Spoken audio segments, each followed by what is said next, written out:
Hai saudara-saudara dan bapak-bapak, dengarkanlah apa yang hendak kukatakan kepadamu sebagai pembelaan diri.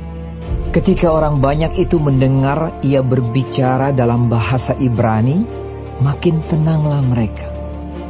Ia berkata, Aku adalah orang Yahudi, lahir di Tarsus, di tanah Kilikia, tetapi dibesarkan di kota ini.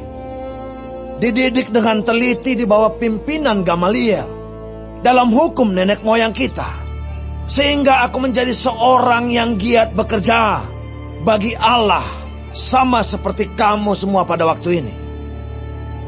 Dan aku telah menganiaya pengikut-pengikut jalan Tuhan sampai mereka mati. Laki-laki dan perempuan kutangkap dan kuserahkan ke dalam penjara. Tentang hal itu, baik imam besar maupun majelis tua-tua dapat memberi kesaksian. Dari mereka aku telah membawa surat-surat untuk saudara-saudara di Damsyik. Dan aku telah pergi ke sana untuk menangkap penganut-penganut jalan Tuhan yang terdapat juga di situ, dan membawa mereka ke Yerusalem untuk dihukum. Tetapi dalam perjalananku ke sana, ketika aku sudah dekat Damsyik, yaitu waktu tengah hari, tiba-tiba memancarlah cahaya yang menyilaukan dari langit mengelilingi aku. Maka rebahlah aku ke tanah, dan aku mendengar suatu suara yang berkata kepadaku, Saulus, Saulus, mengapakah engkau menganiaya aku? Jawabku, siapakah engkau Tuhan? Katanya, akulah Yesus orang Nazaret yang kau aniaya itu. Dan mereka yang menyertai aku memang melihat cahaya itu. Tetapi suara dia yang berkata kepadaku tidak mereka dengar.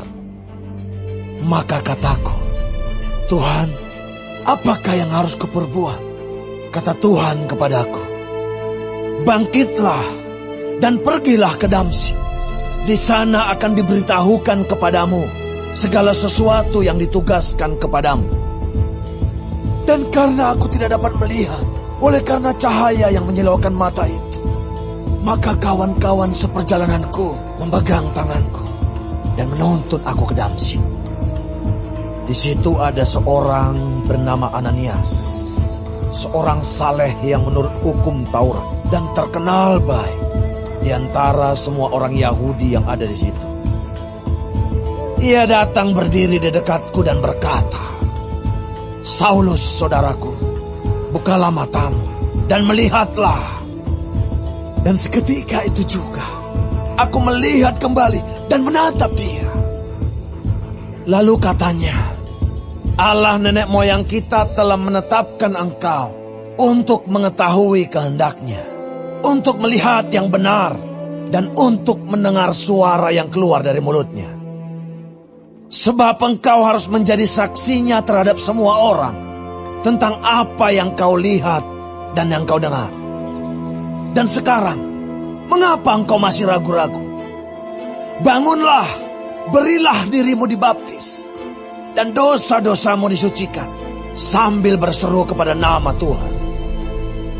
Sesudah aku kembali di Yerusalem, dan ketika aku sedang berdoa di dalam bait Allah, rohku diliputi oleh kuasa ilahi. Aku melihat dia yang berkata kepadaku, lekaslah, segeralah tinggalkan Yerusalem, sebab mereka tidak akan menerima kesaksianmu tentang aku. Jawabku, Tuhan, mereka tahu bahwa akulah yang pergi dari rumah ibadat yang satu ke rumah ibadat yang lain, dan yang memasukkan mereka yang percaya kepadamu ke dalam penjara dan menjasah mereka. Dan ketika darah Stefanus, saksimu itu, ditumpahkan, aku ada di situ dan menyetujui perbuatan itu. Dan aku menjaga pakaian mereka yang membunuhnya.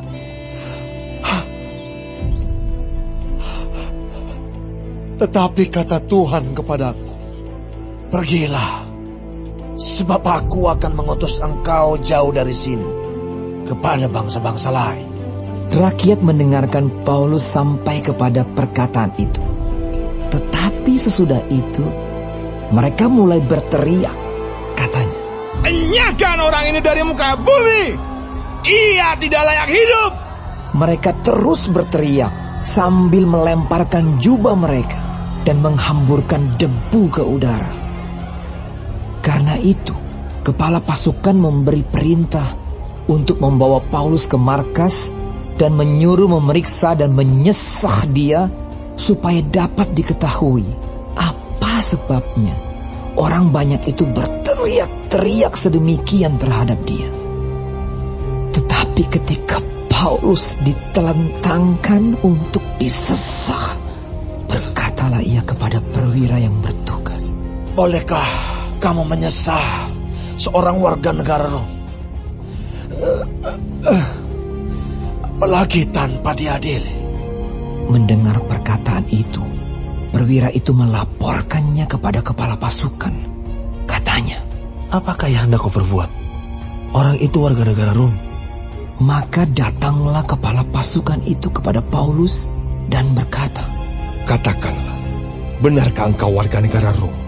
Jawab Paulus, "Benar." Lalu kata kepala pasukan itu, "Kewarganegaraan itu kubeli dengan harga yang mahal." Jawab Paulus, "Tetapi aku mempunyai hak itu karena kelahiranku." Maka mereka yang harus menyesah dia segera mundur. Dan kepala pasukan itu juga takut setelah ia tahu bahwa Paulus yang ia suruh ikat itu adalah orang Rom. Namun, kepala pasukan itu ingin mengetahui dengan teliti apa yang dituduhkan orang-orang Yahudi kepada Paulus. Karena itu, pada keesokan harinya, ia menyuruh mengambil Paulus dari penjara dan memerintahkan supaya imam-imam kepala dan seluruh mahkamah agama berkumpul. Lalu ia membawa Paulus dari markas dan menghadapkannya kepada mereka.